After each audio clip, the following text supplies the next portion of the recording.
বিসমিল্লাহির রহমানির রহিম। আসসালামু আলাইকুম প্রিয় শিক্ষার্থীরা। আজ আমরা আবার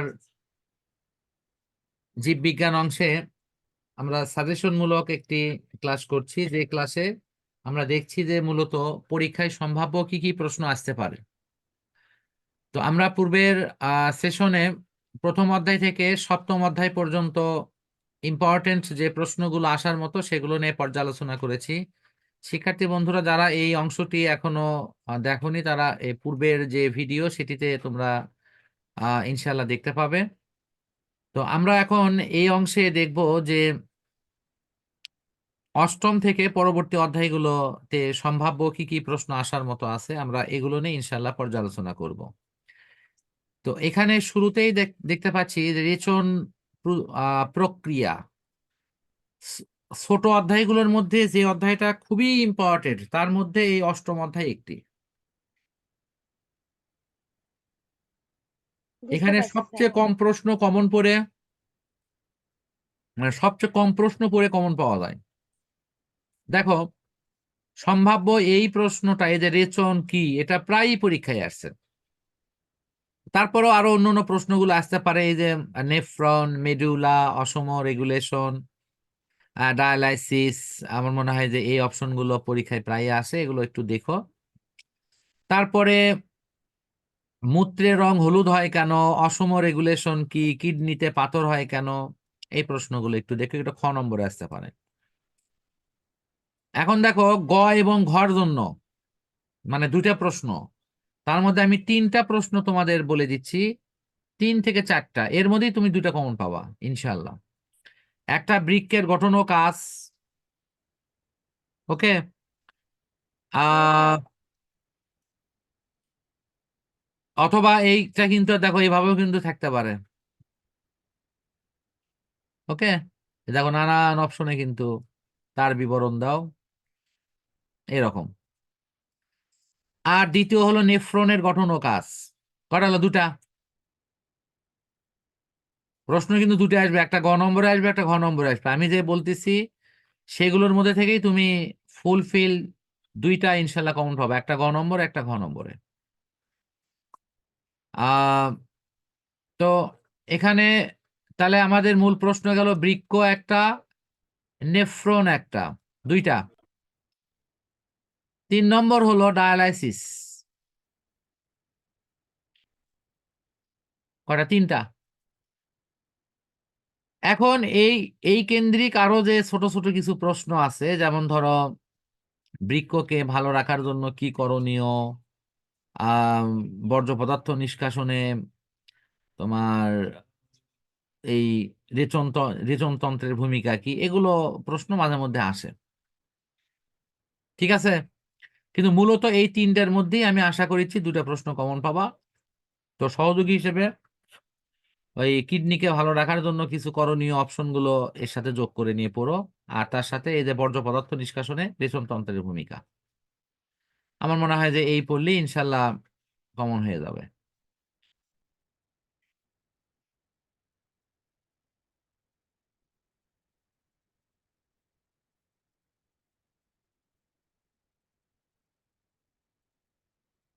এরপর আমাদের পরের যে গুরুত্বপূর্ণ প্রশ্ন অধ্যায় সেটি হলো জীবে প্রজনন। তো জীবে প্রজনন এই অধ্যায়ে সবচেয়ে গুরুত্বপূর্ণ যে প্রশ্নটা পরীক্ষায় আসে তা হলো দিনিষেক, তারপর তোমার পরাগায়ন, হরমোন, জাইগোট, এগুলো, পুষ্পমঞ্জুরি। তো খ নম্বরের জন্য অম্রা বিন্যাস, মাসের নিষেকটা বহির্নিষেক কেন, আহ তারপর তোমার হলো চালতা অপ্রকৃত ফল কেন, এইডস কে ঘাতক ব্যাধি কেন বলা হয়, এগুলো প্রায় আসে।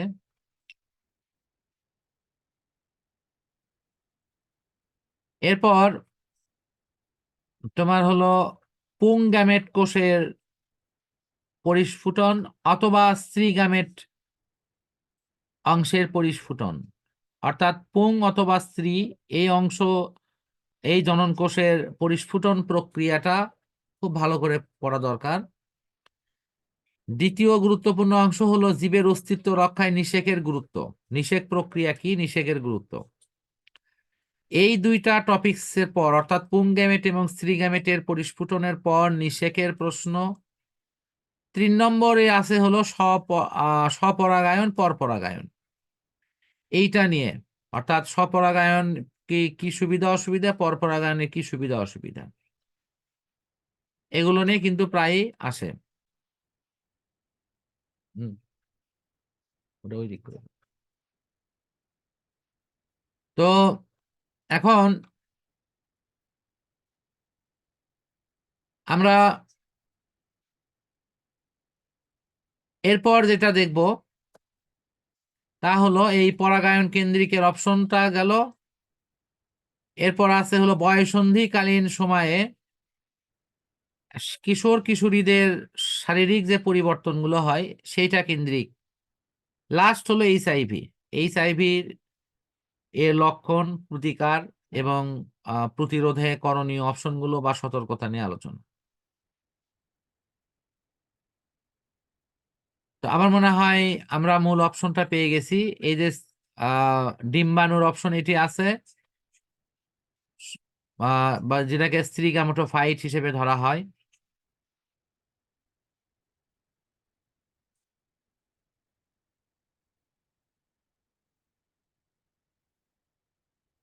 তাহলে এখানকার মূল প্রশ্ন কি দাঁড়ালো? আমরা পুংগ্যামেট অথবা স্ত্রী গ্যামেটের অংশ, এর পরিস্ফুটন প্রক্রিয়া, নিষেক প্রক্রিয়া, পরাগায়ন স্বপরাগায়ন পরপরাগায়ন, এই অপশনটার উপরে প্রয়োজনীয় অংশ, এবং লাস্ট হলো তোমার এইচআইভি প্রতিরোধে করণীয় এবং বয়ঃসন্ধিকালীন সময়ে পরিবর্তন। এই 4টা টপিকস কমপ্লিট করলে ইনশাল্লাহ এই অধ্যায় থেকে অনেক বেশি কমন হওয়ার সম্ভাবনা আছে। আমরা এরপরে লাস্ট দেখব আজকে হলো দ্বাদশ অধ্যায়, যেটা বংশগতি ও বিবর্তন, এই অংশটি। তো বংশগতি এবং বিবর্তন এই অধ্যায়ে যে সংজ্ঞাটি প্রায়ই পরীক্ষায় আসছে সেটি হলো বংশগতি। এর বাইরে আছে বর্ণান্ধতা, এলিল, প্রাকৃতিক নির্বাচন, অটোজম, এগুলো। খ নম্বরের জন্য ইম্পর্টেন্ট যে অংশগুলো আছে তা হলো ক্রোমোসোমকে বংশগতির ভিত্তি, ভৌত ভিত্তি কেন বলা হয়, সেক্স ক্রোমোসোম বলতে কি বোঝায়, জেনেটিক্স ডিসঅর্ডার, সেক্স লিঙ্ক অসুখ ছেলেদেরই বা কেন বেশি হয়, এই অপশনগুলো কিন্তু পরীক্ষায় বরাবর বেশি আসে। এরপর গ এবং ঘ নম্বরের জন্য সম্ভাব্য প্রশ্নগুলো, ডিএনএ এর গঠন, এটা সবচেয়ে বেশি আসে। আমি কিছুক্ষণ আগে থ্যালাসেমিয়া নিয়ে বলেছি, থ্যালাসেমিয়া রোগের ওপর বিস্তারিত প্রশ্ন এটা আসে। তারপর বর্ণান্ধতা এবং লিঙ্গ নির্ধারণে কার ভূমিকা সবচেয়ে বেশি এবং কেন। অথবা আমরা অনেক সময় পরীক্ষায় এরকম প্রশ্ন দিয়ে থাকি যে লিঙ্গ নির্ধারণের ক্ষেত্রে মা নয় বাবাই প্রধানত দায়ী, এই উক্তিটির সপক্ষে তোমার যুক্তি দেখাও। অথবা এরকম কোনো উদ্দীপকে ঘটনা উল্লেখ থাকে যে পারিবারিকভাবে নানা রকম বিষয় উল্লেখ করে বলা হয় যে এই ঘটনায় উম, সাধারণত স্ত্রীকে দায়ী করা হয় যে সন্তানটি কেন কন্যা সন্তান হলো, কিন্তু পরবর্তীতে এই উক্তিটি সংযোজন করা হয় যে এক্ষেত্রে আসলে মা নয়, তার বাবা অর্থাৎ স্বামী বেশি দায়ী, মেইনত দায়ী, এটির সপক্ষে যুক্তি দেখাও। তাহলে আমাদের মূল প্রশ্ন কি দাঁড়ালো? এখানে ডিএনএর গঠন একটা প্রশ্ন, থ্যালাসেমিয়া 2টা প্রশ্ন, বর্ণান্ধতা এবং লিঙ্গ নির্ধারণ এখানে এই মিলে 4টা প্রশ্ন, ডিএনএর অনুলিপন এবং ডিএনএ টেস্ট। তাহলে ডিএনএ কেন্দ্রিক প্রশ্ন হলো 3টা, ডিএনএ এর গঠন, ডিএনএ এর অনুলিপন, ডিএনএ টেস্ট। ওকে। আর সব শেষে আছে হলো তোমার খাটো এবং লম্বা যে উদ্ভিদ তাদের মধ্যে ক্রস ঘটালে ম্যান্ডেলের পরীক্ষা অনুসারে তার ফলাফল বিশ্লেষণ। মূলত এর মধ্যে ইনশাল্লাহ পরীক্ষায় কমপক্ষে একটি, এমনকি এখান থেকে দুটো প্রশ্ন কমন হতে পারে। এই মোটামুটি আমাদের মূল বিষয়গুলো। তো আহ মুশরিফা মনে হয় মাঝখানে একটু বিচ্ছিন্ন হয়ে গিয়েছিলে। আনমিউট।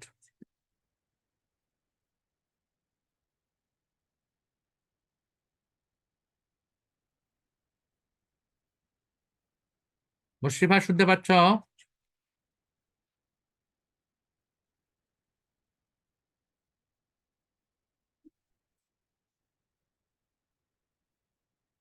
তাহলে আমরা পুরো অধ্যায়টির ওপর যদি একটি সার্বিক পর্যালোচনা করি, মানে পুরো বিষয়টার ওপর, প্রথম অধ্যায় থেকে ফোকাস করা প্রশ্ন হলো দ্বিপদ নামকরণ, শ্রেণীবিন্যাস এবং 5টি রাজ্যের বিবরণ। দ্বিতীয় অধ্যায় থেকে ফোকাস করা প্রশ্ন হলো গঠন, মাইটোকন্ড্রিয়া, ক্লোরোপ্লাস্ট, ক্রোমোজোম, জাইলেম এবং হলো নিউরন। আর তৃতীয় অধ্যায় থেকে ফোকাস করা প্রশ্ন হ্রাসমূলক বিভাজন কেন মিওসিস, মাইটোসিসের ধাপগুলো এবং মাইটোসিস এবং মিওসিসের গুরুত্ব। চতুর্থ অধ্যায়ের ফোকাস প্রশ্ন সালোক সালোক সংশ্লেষণের অন্ধকার এবং আলোক পর্যায়, শ্বসন এর অবাত এবং সবাত শ্বসনের ধাপগুলো, বিশেষ করে সবাত শ্বসন। পঞ্চম অধ্যায়ের ফোকাস প্রশ্ন যকৃৎ কেন্দ্রিক, তারপর বিএমআই, বিএম আর এবং হলো ক্যালোরি নির্ণয়ের 3টি অঙ্ক, যেখান থেকে আশা করা যায় 2টা অঙ্ক হয়তো আমাদের বা কমপক্ষে একটা অঙ্ক ইনশাল্লাহ কমন হতে পারে। আর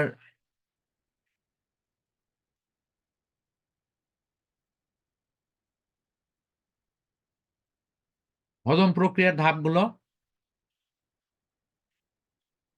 রাফেজ জাতীয় খাবার। ষষ্ঠ অধ্যায়ের মূল প্রশ্ন হৃৎপিণ্ড কেন্দ্রিক, হৃৎপিণ্ডের গঠন, কাজ, হৃৎপিণ্ডের অসুস্থতা মানে হার্ট অ্যাটাক, প্রতিকার প্রতিরোধে করণীয়, রক্তের ফাংশন থেকে রক্তের গঠন, কাজ, রক্তের গ্রুপ অপশন।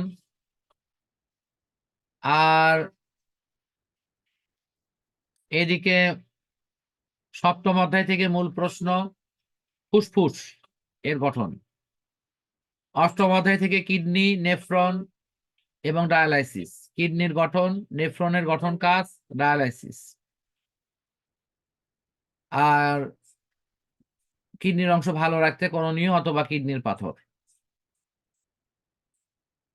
একাদশ অধ্যায় সবচেয়ে গুরুত্বপূর্ণ পুংগ্যামেট, স্ত্রীগ্যামেটের গঠন, পরাগায়ন সংক্রান্ত বিশেষ করে পরপরাগায়ন নিয়ে আলোচনা, স্বপরাগায়ন পরপরাগায়নের সুবিধা অসুবিধা, নিষেক কেন্দ্রিক, বয়ঃসন্ধি কেন্দ্রিক, আর সর্বশেষ হলো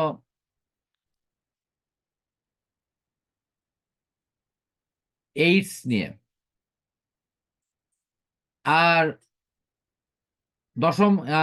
দ্বাদশ অধ্যায়ে গিয়ে আমরা যেটা পাচ্ছি সেটা হলো ডিএনএ এর ক্ষেত্রে ডিএনএ এর অনুলিপন, ডিএনএ এর গঠন, ডিএনএ টেস্ট। এর বাইরে আছে বর্ণান্ধতা, থ্যালাসেমিয়া এবং সন্তানের লিঙ্গ নির্ধারণে পিতামাতার ভূমিকা। আর খাটো এবং লম্বা উদ্ভিদের ক্ষেত্রে মেন্ডেলের পরীক্ষা। আমার মনে হয় যে মূল টপিকস গুলো নিয়ে আমরা পর্যালোচনা করেছি। ইনশাল্লাহ আশা করছি যে এই অংশগুলো সমন্বয় করে পড়তে পারলেই আমাদের পূর্ণাঙ্গ অ্যান্সার করা সম্ভব। পরিশেষে মহান আল্লাহ তাআলার কাছে সবার সুস্থতা এবং সামনে ভালো পরীক্ষা সবার যাক, এই প্রত্যাশায় শেষ করছি। আল্লাহ হাফেজ।